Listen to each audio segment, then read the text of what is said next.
Hello everyone, welcome to the Ozark Outpost in Dixon, Missouri. This is going to be France, Italy, and the United States, July 38. France started off by missing its tech roll. They also missed their spy ring roll, but in counter-espionage, they did manage to turn the Soviet into a double agent. They built 3 infantry for 9 francs, which was all the money they had in their bank. And of course, they didn't do any combat. In non-combat, they shifted some forces around. They moved 3 infantry from Paris to Picardy, and they moved 2 from Paris to Lorraine. There's a green chip underneath that guy there, so there's actually 5 infantry there in Alsace-Lorraine, along with the motorized infantry. Then, I think we can see it from up here. The French made the decision, you see down here, to abandon Concochen or Saigon. I have a hell of a time with that one, so I'm just going to continue to call it Saigon. They pulled their infantry out of there with the transport, and he ran over here to the Gulf of Aden.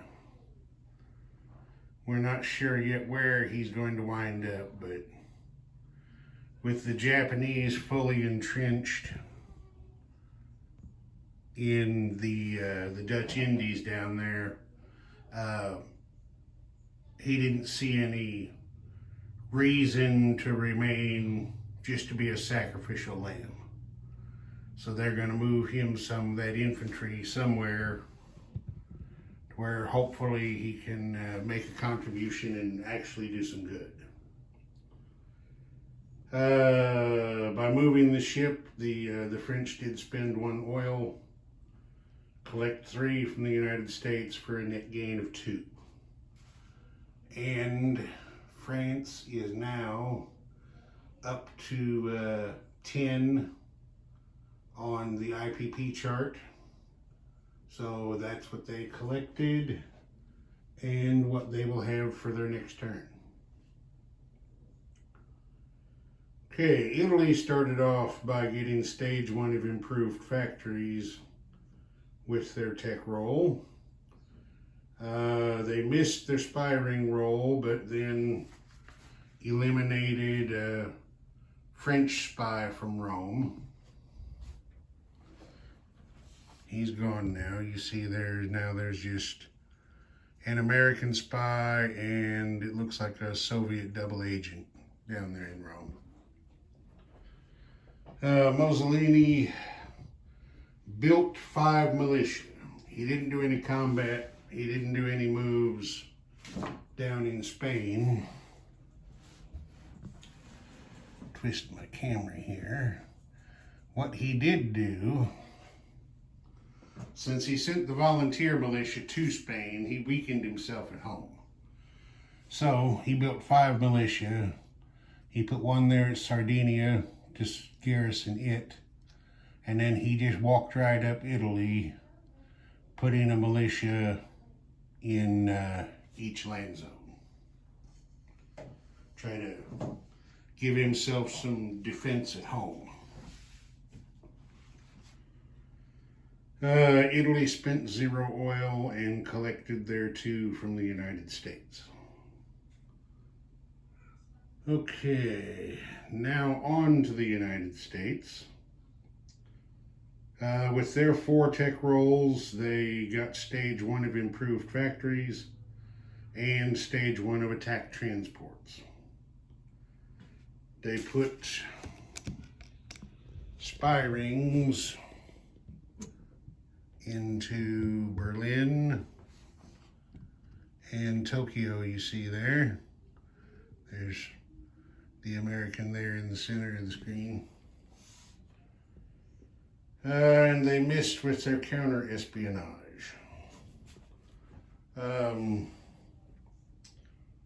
For their build, the United States had $8 to spend.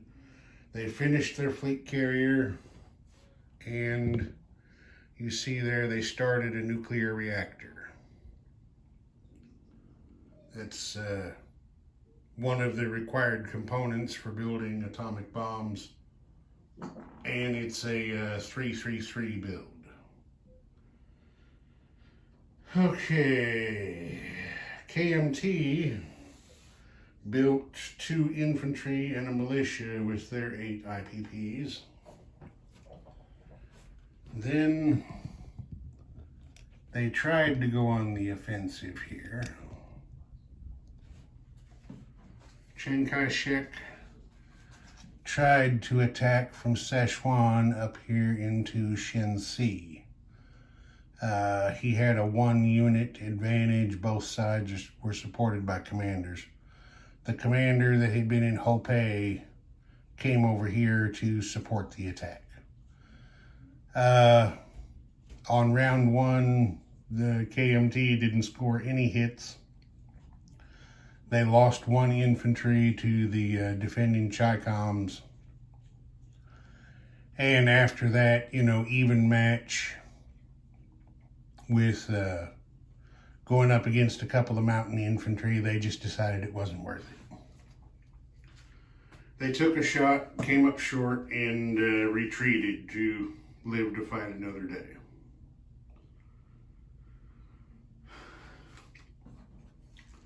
As long as we're here, the KMT infantry went down here to Hunan and here to Shantung.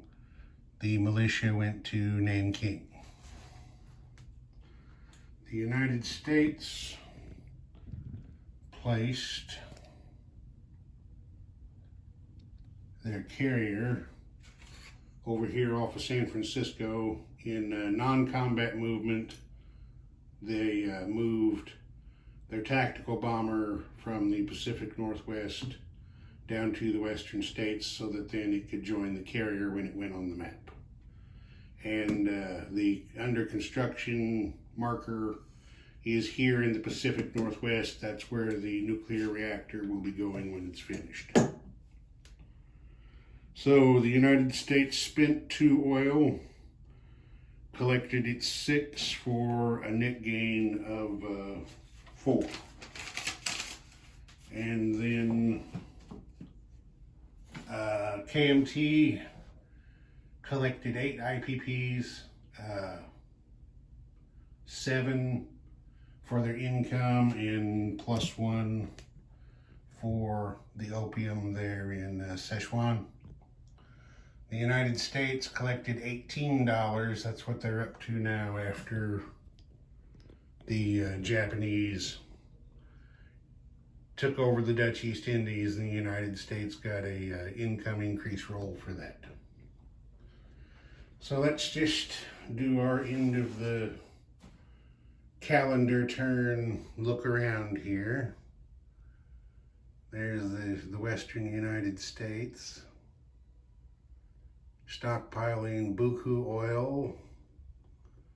The United States also, I forgot to mention, produced another uranium and their first heavy water from their plant in the Midwest.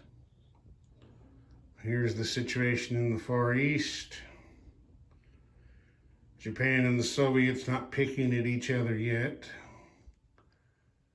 The situation in China. The Chi-Coms are in the north and the west. KMT is trying to put them out of business. We'll see what happens. Not much at home for Japan. They've got everything in the South Pacific down here. You can see there. Situation's still the same down at Anzac. Far East Command. Not much has happened. They're just putting a guy on here and there where they can. Things in the Middle East, of course, haven't changed. Those guys are all neutral. Situation in Africa,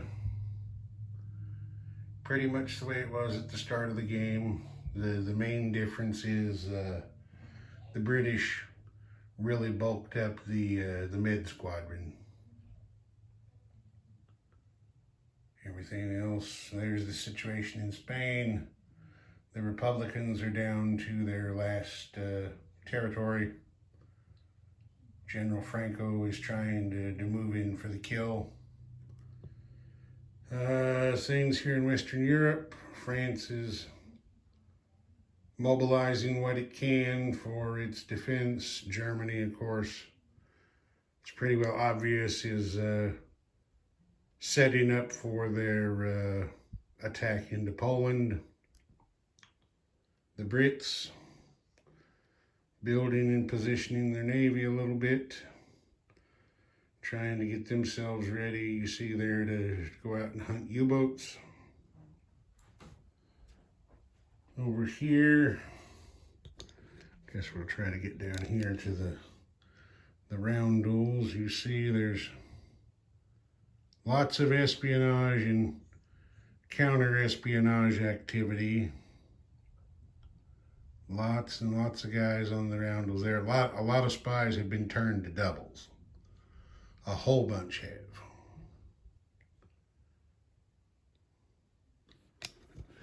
And there's a look at the eastern United States. So pretty much everything's the same. Nothing's really changed down here in South America other than adding some more forces to Chile, Argentina, and Brazil that haven't been used for anything. And that's pretty much the situation. Trying to get a little closer look. There's the IPP chart. I'm afraid if I get right over here up against the tech charts, I'm going to be too close. I'm not going to be able to back the camera out far enough to be able to see anything. So let's try it from over here. Okay, there's the lower chart for the Allies. You see the United States is all over the place. Lots under research. The Brits really aren't doing too bad. And in the upper chart is the Axis and the Soviets. Past games, Germany has done a whole lot better with tech. They're not doing very good this game. All right. That's gonna do it for July 38. Ozark Outpost. Over and out.